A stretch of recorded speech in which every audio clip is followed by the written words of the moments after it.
Je fais cette vidéo aujourd'hui parce que j'ai des préjugés envers ces livres. Mais en soi, je les ai pas lus, donc je peux pas réellement les juger. Mais peut-être que je peux, je sais pas. Dans ce vlog, je vais me confronter à mon jugement personnel. Je vais voir s'il est possible de juger la qualité d'un livre seulement à travers des facteurs externes ou si c'est obligatoirement nécessaire d'ouvrir le livre pour en découvrir la qualité. Et moi, j'espère vraiment très fort me tromper parce que si jamais je me trompe pas, ça veut dire que je vais juste comme faire des mauvaises lectures. Et c'est pas mon intention aujourd'hui, ok? Aujourd'hui, je vais faire des belles découvertes. Donc, je vais vous présenter ma pile à lire et vous expliquer pourquoi j'ai des préjugés envers chaque titre. Alors comme je vous en avais parlé dans ma vidéo de pile à lire de l'été, c'est une idée de vlog qui m'est venue en achetant ces deux livres. Donc The Ones, La Rébellion de Daniel Swerenbecker et Survivre de Vincent Hawa. Le contexte de ces achats, c'est que j'étais en vacances et on est arrêté dans une station essence qui vendait des livres. Je m'attendais pas à trouver quoi que ce soit d'intéressant sur la table parce que c'était vraiment comme des livres en liquidation de trucs qui m'interpellaient pas nécessairement, mais j'étais très surprise de voir deux romans de dystopie chez Hugo Roman qui étaient en vente à comme 5$ chaque. Puis ça m'a intriguée, je me suis dit, c'est quoi les circonstances qui ont fait en sorte que ces livres-là soient disponibles à un aussi bas prix? Donc déjà à la base, ça a été mon premier préjugé parce que ça m'est très souvent arrivé par le passé d'acheter des romans qui étaient en liquidation et de finir par constater qu'en fait, ils étaient en liquidation parce qu'ils étaient pas très bons. Mais j'ai d'autres préjugés qui sont spécifiques à chacun d'entre eux. J'ai frappé ma bouteille. Alors pour ce qui est de The Ones, c'est une dystopie jeune adulte avec un concept qui est assez typique. C'est genre, ok, t'as 1% de la population qui ont des gènes modifiés pour être supérieurs et finalement la population qui est normale vont se retourner contre eux puis ils vont essayer de bannir leur existence. Donc ça va créer une rébellion puis les 1% vont essayer de garder leurs droits. Le truc qui m'inquiète le plus à propos de ce livre, c'est qu'il a une moyenne catastrophique sur Goodreads. Ok, on est sur du 3.48 étoiles. Et ça, c'est sur presque 1000 notes. Clairement, les gens ont pas beaucoup aimé. Mais en plus, ça, c'est un livre qui était publié à l'origine en anglais. Et si mes recherches ont été bonnes, on est les seuls à l'avoir traduit. Il n'y a pas une seule autre langue dans laquelle ce livre a été traduit. Donc moi, juste avec ces éléments-là, j'ai l'impression qu'on est sur le cas d'un livre obscur, pas aimé, qui a été traduit pour une raison que je comprends pas. Genre, ça m'arrive tellement souvent de voir des nouvelles traductions annoncées, puis c'est comme des livres que personne a aimé. Pourquoi? Donc, premier préjugé, j'ai l'impression que c'est ça qui va m'arriver. Je pense que je vais finir par me demander pour quelle raison Hugo Roman a décidé de traduire ceci. Pour la vidéo, j'ai décidé de me préparer une petite checklist de points à vérifier pendant ma lecture. Donc je dirais que mes 3 préjugés principaux que je souhaite vérifier à travers l'expérience, c'est premièrement, j'ai l'impression que c'est un roman qui va être frustrant. C'est du jeune adulte, c'est de la dystopie, on a affaire à des gens qui ont des gènes supérieurs. Je sais pas, j'ai l'impression qu'il y a quelque chose là-dedans qui va m'énerver. Style, pour des gens qui ont été modifiés pour être plus intelligents que les autres, ils font plein de décisions idiotes. Ensuite, deuxième préjugé, j'ai l'impression que ce livre ne sera pas original. Avec le résumé, j'ai l'impression qu'il y a des bonnes chances que ce soit juste une des innombrables dystopies jeunes adultes que j'ai lues et qui m'ont pas marqué. Et pour finir, j'ai l'impression que ce sera pas spécialement bien écrit, qu'il y aura pas de charme dans la plume. Donc ce sont les 3 critères sur lesquels je vais garder l'œil et comme mentionné, j'espère me tromper. Ensuite, je vous dirais que je suis un petit peu plus positive envers ce livre-ci. C'est un auteur francophone qui a beaucoup de romans à son actif, donc je sais pas celui-ci, il se classe où dans l'ordre de publication, mais clairement c'est un auteur qui a de l'expérience dans ce qu'il fait. Mais encore une fois, on est sur un livre avec une moyenne de notes pas positive. C'est sûr que dans ce cas-ci, il y a seulement 96 personnes qui l'ont noté. Quand on est en dessous des 100 notes, la moyenne est loin d'être figée dans la glace parce qu'il suffit qu'il y ait une semaine où plusieurs personnes lisent le livre et l'ont aimé et ça va augmenter considérablement la moyenne. Donc c'est pas nécessairement là-dessus que je me fie à 100%, même si la note me fait peur quand même. Et donc, les préjugés que j'ai envers ce livre et que je souhaite vérifier. Le résumé parle de beaucoup de choses à la fois. On est comme dans un futur où il manque d'eau, donc les populations sont en mode un peu de survivalisme et il va avoir un milliardaire qui utilise aussi l'intelligence artificielle qui va créer un jeu télévisé et les participants vont bientôt découvrir qu'il y a comme une motivation plus sombre derrière tout ça. Mais en soi, j'ai l'impression que avec tous les éléments qui sont nommés dans le résumé, ça a le potentiel de partir dans plein de directions différentes et soit je vais commencer à lire le livre et la direction va être très claire, ou alors ce sera peut-être le cas d'un livre qui essaie de toucher à trop de sujets en même temps. C'est mon impression. Mais encore une fois, je j'espère que je me trompe. Encore une fois, j'ai l'impression que ce sera pas spécialement bien écrit. Mon expérience personnelle avec les livres, avec des résumés similaires, c'est que l'auteur met surtout l'accent sur le récit plutôt que la présentation de la narration. En soi, si c'est divertissant, j'ai pas de problème avec ça. Et donc, pour le dernier préjugé que j'ai, je le mets vraiment en bonus. C'est pas réellement un préjugé que j'ai à 100 000%, mais je le mets parce que si jamais j'ai raison, je trouve ça fou. Donc, en faisant des recherches sur l'auteur, j'ai vu que c'était un concepteur de jeux vidéo et encore une fois, juste mon expérience personnelle avec des auteurs de ce type, c'est que leurs récits ont pas tendance à mettre des femmes à l'avant. Et s'il y a une femme qui est mise à l'avant, c'est parce qu'elle est là pour aimer le protagoniste. Alors, je le passe comme ça dans la liste, mais si jamais il y a des femmes qui ont des rôles intéressants et tout, je vais vraiment être contente. Puis je mets ça juste au cas où, mais vraiment, présentement, je tiens pas à faire aucune supposition sur l'auteur à ce niveau-là. Je préfère assumer que les auteurs pensent que les femmes sont des humaines plutôt que le contraire. Et maintenant, pour ce qui est du dernier livre, qui est le plus cocasse à mon avis. Il s'agit de Burn for Me de Ilona Andrews. C'est un livre que j'ai décidé d'ajouter à ma palle parce que j'ai vite compris qu'il brisait justement un de mes préjugés personnels, qui était que s'il y avait un homme en torse nu sur une couverture, ça voulait obligatoirement dire qu'un roman était très épicé et sexuel. Mais j'ai vu beaucoup de commentaires de personnes qui disaient qu'il y avait en fait pas de scènes érotiques dans le truc. Donc là, j'étais comme, ok, je veux lire ça. Je veux savoir qu'est-ce qui s'est passé ici. Pourquoi ce choix de couverture? Pourquoi... Donc, mes préjugés actuels pour le roman, c'est que c'est le type de lecture qui va être très addictive, mais pas du tout recherchée au niveau du texte. Je m'attends pas à de la haute qualité littéraire. Et un peu dans la même ligne de pensée, je sais que c'est une urban fantasy, et donc je m'attends à ce que le monde, l'univers, la magie, ou je sais pas trop, soit pas beaucoup retravaillé et que tout le focus soit mis sur la romance vraiment. Donc si jamais il y a un monde super intéressant puis des concepts fous là-dedans, ben je vais me considérer surprise positivement. Et pour finir, je dois inclure le préjugé qu'il y a des clichés partout dans ce livre. En soi, les clichés, c'est pas nécessairement une mauvaise chose, mais ça peut être une mauvaise chose. Donc, j'espère que dans ce cas-ci, s'il y a des clichés, ce sera de façon agréable dans le récit. Bref, c'est ma palle pour ce vlog. Je suis vraiment excitée de découvrir le résultat de tout ça. Je vais arrêter de parler et je vais aller commencer à lire. Bye!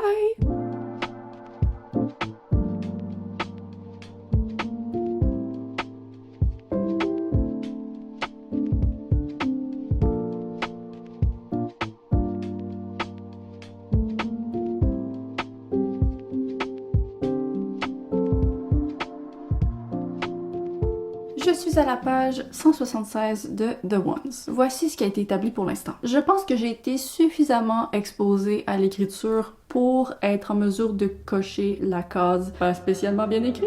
C'est pas une écriture qui est nécessairement douloureuse à lire comme des choses que j'ai pu lire dans le passé. Ici, on insère le fantôme de captive, mais on dirait qu'il n'y a pas de soin dans la plume, il n'y a pas de créativité, et ça fait en sorte qu'il y a comme aucun attachement qui est possible envers les personnages parce que tout est très plat. On dirait juste que c'est des scènes qui sont décrites plutôt qu'une histoire qui est racontée. Puis il y a des petits trucs avec la plume que je trouve pas super, mais je sais pas à quel point c'est dû à une potentielle mauvaise traduction. Je vais vous montrer un exemple. Alors c'est écrit: quand elle estima qu'elle frôlait l'impolitesse, elle finit par sortir et se vit dans le miroir. Pas mal, estima-t-elle avec un brin de fierté. Est-ce que c'est l'auteur dans la version originale qui a employé 2 fois le même mot pour dire estime en anglais, ou c'est la traduction qui a comme pas décidé de trouver de synonyme? Dans tous les cas, je trouve pas ça génial. Je sais pas sur qui mettre le blâme, mais je trouve pas ça génial. Ensuite, pour la case du manque d'originalité, je vais attendre avant d'accrocher, parce que on sait jamais, il peut y avoir là, des surprises à la fin de ce roman. Il y a encore de l'espace pour des concepts révolutionnaires. Est-ce qu'ils sont là présentement? Non, mais il y a encore de l'espace. Un truc qui me déçoit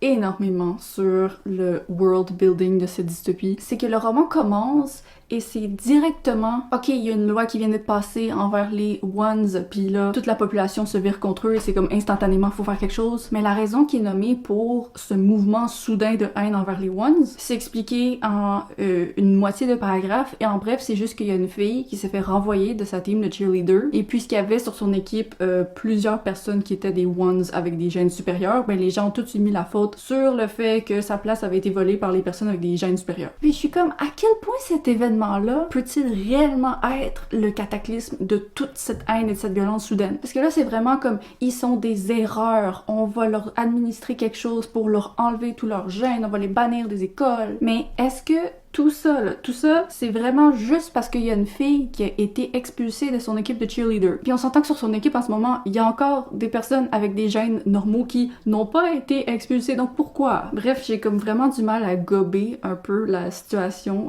que les personnages vivent. Je trouve ça intéressant le concept d'une population qui se révolte face à des personnes qui, biologiquement parlant, sont maintenant supérieures, mais je trouve que la manière de visiter cette idée dans le livre est juste pas intéressante. Donc je vais poursuivre ma lecture, même si j'aime pas trop, au moins ça se lit quand même rapidement. Je vais terminer ça et on s'en reparle. On est quelques heures plus tard et j'ai réussi à bien avancer dans le roman. Je suis à la page 262. Je suis très contente de voir que la fin approche parce que sérieusement ça s'améliore pas. Je pense qu'avec ce premier test de mes préjugés, on va peut-être les confirmer. Je vous avoue qu'en ce moment-là, j'ai pas énormément de plaisir.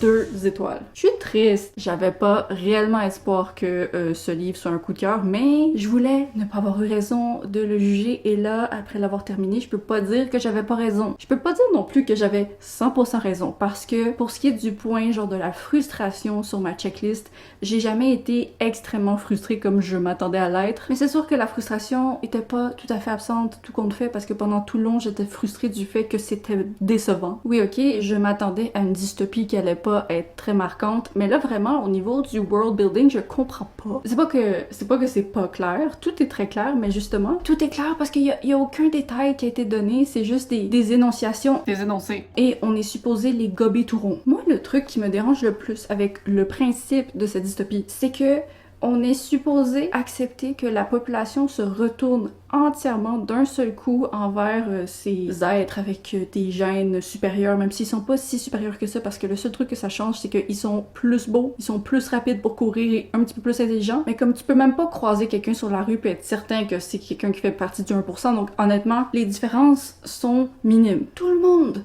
décide de se révolter contre ces gens sous le prétexte qu'il faut que la population redevienne égale. Les lois qui sont introduites là-dedans pour genre enlever les droits des 1%, ben c'est toutes les lois de l'égalité, blablabla, il faut que tout soit égal. Mais c'est parce que ça se déroule dans notre société, puis s'il y a bien une chose que notre société aime pas, c'est l'égalité. Tu peux pas me dire qu'une société profondément capitaliste, comme la nôtre et celle qui est représentée là-dedans, aime l'égalité, là. Oui, ok, il va y avoir des gens, c'est sûr qu'il va y avoir des gens qui seront pas d'accord. Mais pour que le consensus de la population entière, ce soit de littéralement, genre, lobotomiser ces gens-là pour qu'ils deviennent moins intelligents puis ils soient égaux à eux, moi j'ai l'impression que le monde dans lequel on vit, ce qui se passerait, c'est plutôt que les personnes qui ont pas les gènes supérieurs se feraient discriminer parce qu'elles sont vues comme des fardeaux de la société. Je comprends juste fondamentalement pas le concept de ce livre. Mais c'est sûr que ce qui a pas aidé, c'est que le concept était pas expliqué.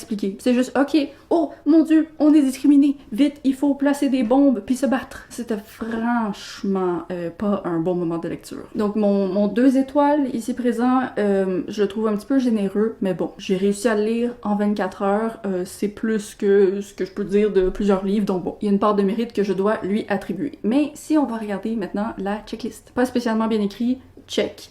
La suite m'a certainement pas charmé là au niveau d'écriture. Pas original, check. Absolument pas une dystopie qui va m'avoir moindrement marqué. Vous me reparlez dans un mois puis je risque de l'avoir oublié. Et pour la frustration, je pense que celui-là, je vais le laisser vide. C'était frustrant parce que c'était mauvais, mais la frustration dont je parlais, c'était le genre de frustration que j'ai ressenti en lisant un truc comme Les Oubliés de Lena Jomae, je pense, où c'est comme tu brûles de frustration à quel point la protagoniste fait des décisions idiotes ou genre la romance est énervante. Là, le seul truc qui était un peu cool et inhabituel à propos de ce livre, c'est que la romance du livre est établie dès le départ et elle reste pendant tout le livre. Donc au moins on n'a pas eu à gérer comme les triangles amoureux ou les trucs d'amourette gossant. Quoique, c'est sûr qu'il y avait des conflits dans le couple à cause de ce qui se passait dans l'histoire, mais le problème c'était pas les conflits en soi, c'était surtout juste que l'écriture faisait que je m'en foutais complètement de ces personnages. Bref, c'était certainement pas une réussite pour ce premier essai. On verra bien si pour celui-ci ça va mieux aller. Autrement, il va falloir que je mette tous mes œufs dans le panier de Burn for Me. Ok, bye!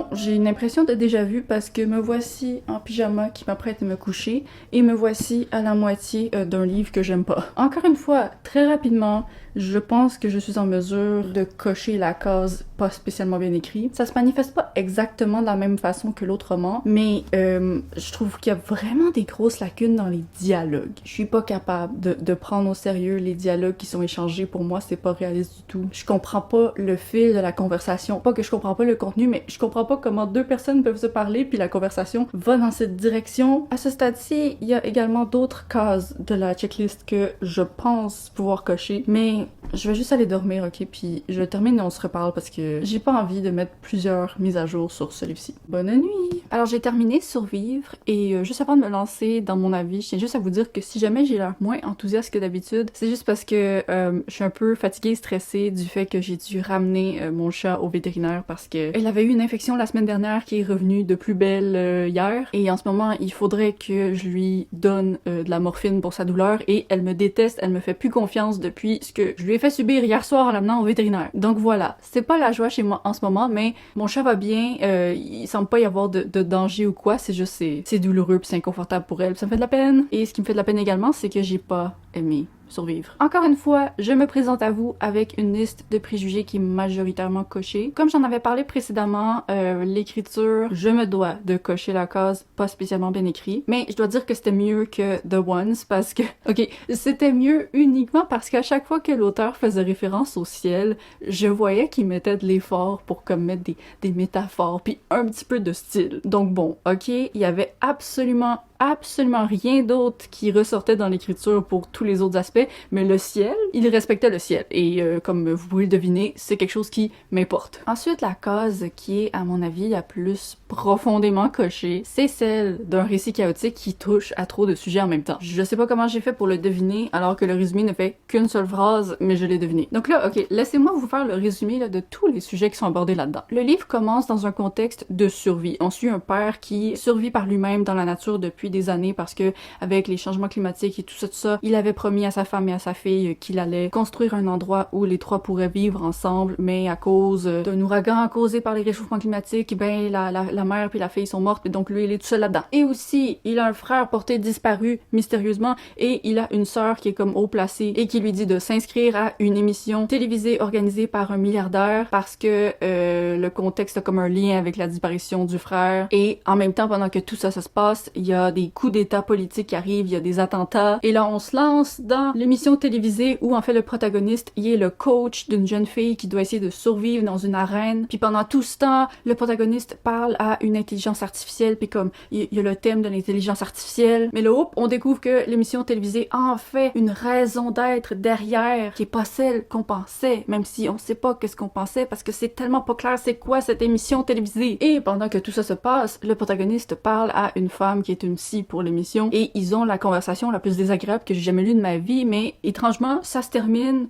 puis sa conclusion interne, c'est comme « Ah, cette femme me plaît ». Et donc, il y a une petite romance avec cette personne, même si à chaque fois qu'ils se parlent, c'est comme la chimie, je sais pas elle est où, mais je la vois pas. Donc, c'est ça. Je pense qu'avec ce résumé, vous pouvez comprendre que ce récit touche à trop de choses en même temps. Je vois que l'auteur a vraiment fait des efforts pour comme pousser son concept. C'est pas le cas d'une situation comme le livre précédent où en fait on est vraiment juste resté à la surface puis il y a rien qui a été exploité. Mais là c'est que on aurait pu couper certains des sujets de l'histoire pour se concentrer et mieux comprendre et plonger dans les plus importants. Mais pour ce qui est de la dernière case que j'avais mise en bonus, comme quoi il y aurait pas de femme principale sans qu'elle ait un lien amoureux avec le protagoniste, je vais pas la cocher, même si honnêtement je pourrais peut-être, mais c'était pas flagrant. Il y avait plusieurs personnages de femmes, puis il y avait pas de langage qui les sexualisait. Donc même si j'ai pas aimé honnêtement le rôle qu'elles ont eu dans l'histoire, ben c'est parce que j'ai pas aimé grand-chose du livre, donc voilà, je vais pas cocher cette case. Donc en soi, on peut considérer que j'avais raison pour 2 des 3 points, même si le 3e point, je l'avais juste mis comme au cas où. Et même si je considère qu'il y a eu plus de travail de réflexion dans ce livre-ci,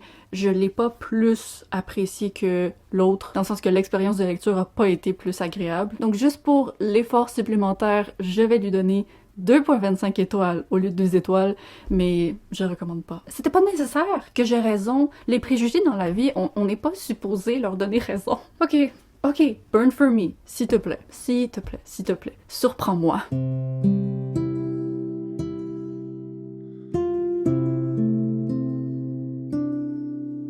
Ok, j'ai dépassé la première moitié de Burn For Me et pour l'instant, j'ai à la fois une bonne nouvelle et une mauvaise nouvelle. La bonne nouvelle, c'est que pour l'instant, ce livre brise absolument tous les préjugés que j'avais à son propos. Déjà, ok, il y a un homme à moitié nu sur la page d'ouverture, mais ce livre, pour l'instant, est à peine romantique et comme à peine sexuel. Je sais pas c'était quoi le choix de la page couverture, mais je pense que les personnes qui se lancent là-dedans en pensant que ce sera une lecture épicée, ben si c'est ce que vous recherchez, je pense que vous allez être déçus. Moi évidemment, je peux pas dire que ça me déçoit, mais le truc que je peux dire qui me déçoit, c'est que j'avais donné comme préjugé que le livre allait pas être spécialement bien écrit, mais qu'il allait au moins être addictif, et le truc, c'est qu'actuellement, j'ai pas d'énormes problèmes avec la plume, mais c'est pas addictif. Je dirais pas que je m'ennuie, mais je suis très proche de l'ennui. Quand j'ouvre le livre, je le fais jamais avec excitation. Je le fais par devoir parce que je filme ce vlog. Mais en soi, le résumé, c'est quelque chose qui m'intéresse beaucoup. Ça, en bref, c'est une urban fantasy qui se déroule dans une version similaire de notre monde, à l'exception du fait qu'il y a plusieurs siècles, il y a comme de la magie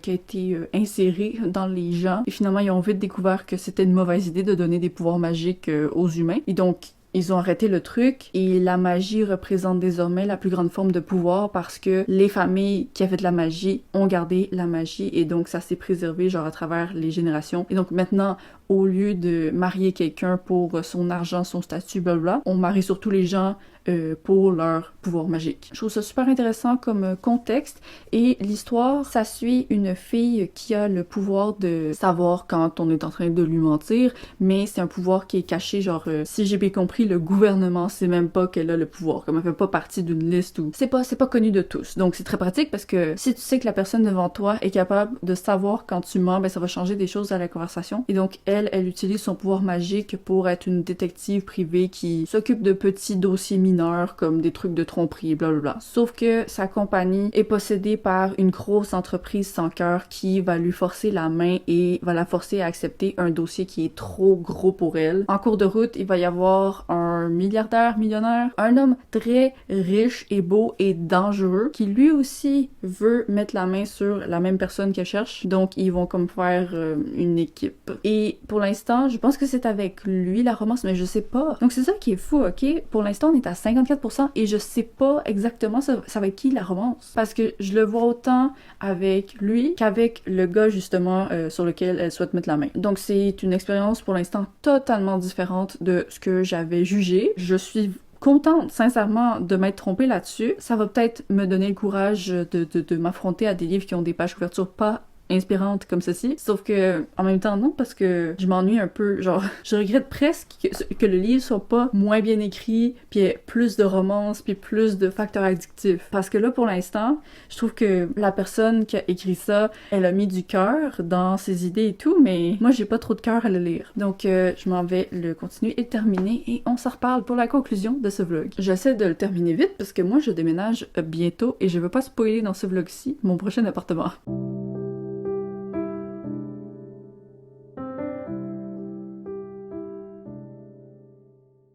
J'ai enfin terminé Burn For Me. J'espère que ce vlog a été un plaisir à regarder parce que honnêtement, les lectures ont pas été le plus grand des plaisirs à faire. Alors Burn For Me au final, ça a manifestement pas été une lecture que j'ai appréciée, mais au moins elle m'a permis de donner tort à mes préjugés. Si je regarde ma liste, j'avais 3 critères pour Burn For Me et je pense que les 3 ne sont pas cochés. Premièrement, il y avait celui de pas une écriture travaillée mais addictif. Ça, c'est avec beaucoup de tristesse que je ne coche pas parce que j'espérais une lecture addictive. Ensuite, la deuxième case, world building mis de côté pour se concentrer sur la romance. Ça, encore une fois, pas du tout coché. Il y a eu davantage de romance dans la deuxième moitié du roman puis des passages épicés, mais sérieux, c'était pas du tout romantique comme livre. Genre oui, ok, il y a de la tension puis de l'attirance entre les deux persos, mais c'est pas... Je le considère même pas comme une romance. Mais c'est une saga, donc je pense que c'est quelque chose qui va devenir une romance dans le futur, mais là, présentement, je considère que non. Et la dernière case, c'est celle des clichés. Et je peux pas dire qu'il y avait pas de clichés dans ce roman. Genre, on est vraiment sur le cas d'un homme riche, dangereux, qui réussit à s'immiscer dans la vie de la protagoniste puis comme jouer avec le fait qu'il y a de l'attirance entre eux. Mais quand j'ai ajouté la case des clichés, c'était pas pour pour quelque chose comme ça. Moi, je pensais vraiment qu'on allait enchaîner les clichés sur les scènes, les scénarios, blablabla. Puis finalement, non. Le récit, je trouve pas si cliché que ça. Je le trouve surtout juste comme ennuyant.